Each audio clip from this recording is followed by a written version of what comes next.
So the last thought that I wanted to share is that oftentimes we can find ourselves in a weakness, dealing with a weakness where we have previously opened up to Hashem and said, "Hey, Hashem, I need help with this." Okay.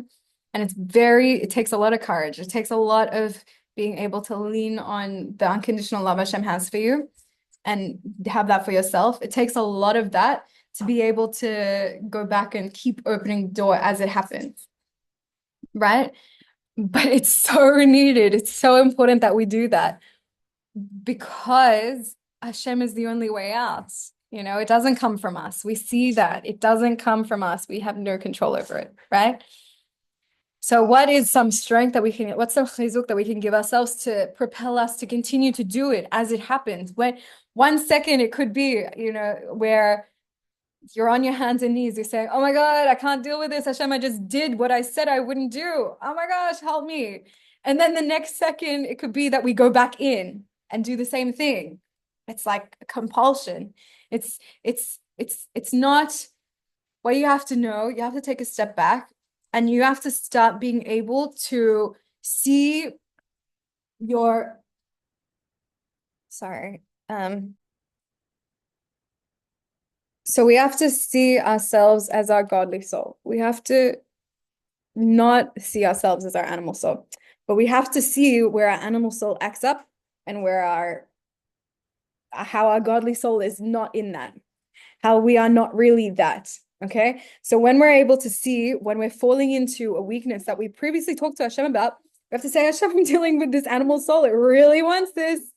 And then you can say, "Hashem, please help me. Like this godly soul is in captivity and I'm not able to act the way that I want. And the way that I want is to be refined in this specific midah, in this specific trait, in this specific element, right? Whatever element is out of whack at the moment.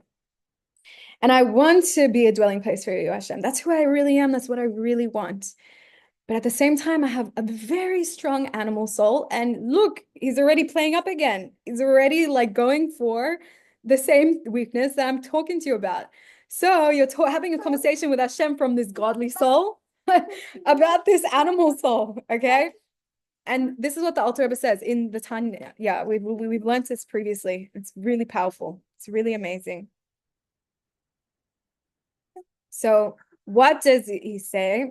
He says that while you're in the middle of a sin, chas v'chalila, while you're in the middle of something, doing something that you said you wouldn't, and you committed yourself already, you committed yourself to Hashem, but you still fall, so you should know that your godly soul cries out in that moment, that your godly soul doesn't want to do this, that you have two parts of you who are present in this moment. Okay, and if you can remember that, then you can train yourself to self-identify with your godly soul, which is constantly yearning for Hashem. And it's crying out. So when I would be working on my specific flaws that I would be working on, my weaknesses, I remember really crying out and like saying, "Look, Hashem, like in the back of my mind, well, I don't feel it, I didn't feel my soul. I didn't feel my neshama. I felt the animal soul and I felt its urges and I went for the urges that I felt. And then in mid-second, I'd be like, "Oh my God," like I have a moment where the godly soul like screamed out, was like, "Oh, Hashem, it's happening again." And I remembered that because the last second, like the last half of that split second, my godly soul almost like was buried again. Okay.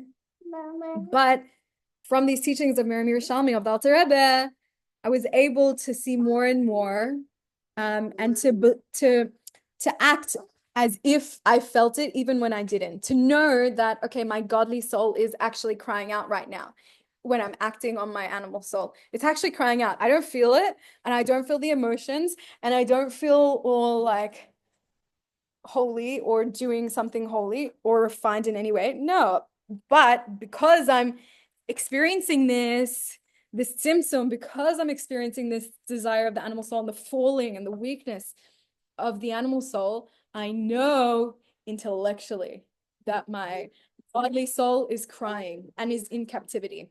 Okay. And so I would put this into my davening. And it's the same teaching that Miriam talks about, how we reveal the love and fear the love that's already there, the love and fear that's already there. We're not creating it out of nothing.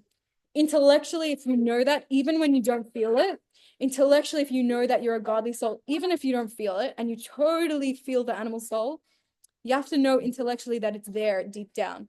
And eventually it'll come out more and more and more and more because you're recognizing it.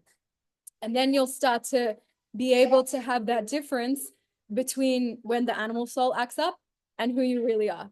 And then you can have that distance with the animal soul's urges and the animal soul's desires and not acting on them.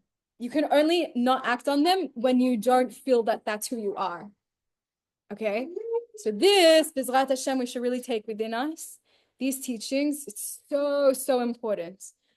Because this is the way to true physical health, seriously, and true emotional health and true self-awareness of self.